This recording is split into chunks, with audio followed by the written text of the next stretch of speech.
Well, after a summer of paying more for feed and keeping the cows cool, dairy farmers around Wisconsin could be hit again, this time by the feds. News 3's Dannika Lewis has details now on what the stalled farm bill means for area milk producers and possibly your grocery bill. That's absolutely right, Sarah. And Congress could not see eye to eye on the so-called farm bill and left Washington for a 5-week break without passing a plan, which means early this morning certain programs came to a screeching halt. That includes payments that some dairy farmers are relying on this year to survive. Dairyman Pat O'Brien wants good money for his milk, but he'd rather see it come from consumers' pockets. We want to be paid a fair price, but we don't want to be standing in line for a check from the government.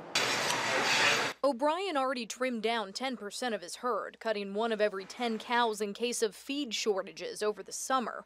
Now he and other farmers face a federal funding hurdle. It's really frustrating that the legislature can't get together and come up with a farm bill. It's long overdue. Something Secretary of Agriculture Tom Vilsack agrees with. I think the reason they didn't is because they just didn't want to have a conversation with folks about how deep they want to cut.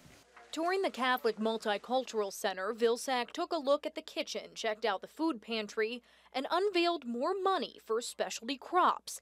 But those grants went with the farm bill. That's the end of those programs until Congress acts. Along with programs helping dairy farmers hang on. I wish I could come and say, hey guys, I got a lot of help for you.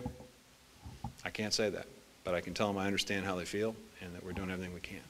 What they feel at the farms could soon be seen at the store. Milk and dairy products coming in at a much higher cost. Grocery stores it'll just be unbelievable. Which could hit O'Brien's bottom line. There's going to be nobody able to afford to buy the milk and the dairy products in the store. Leaving dairy farmers in limbo until Congress makes a call. So Congress has got to get this done. There's no excuse for them not to get it done. Now talking about those future dairy costs, the National Milk Producers Federation estimates prices possibly could exceed $6 a gallon. Vilsack is scheduled to speak to thousands of dairy farmers at the World Expo tomorrow morning, a conversation he even admitted will not be an easy one and certainly won't be an easy thing for us to take in our wallets if this happens. No, that's pretty hard to imagine for a lot of families. Yeah. Thanks, Dannika.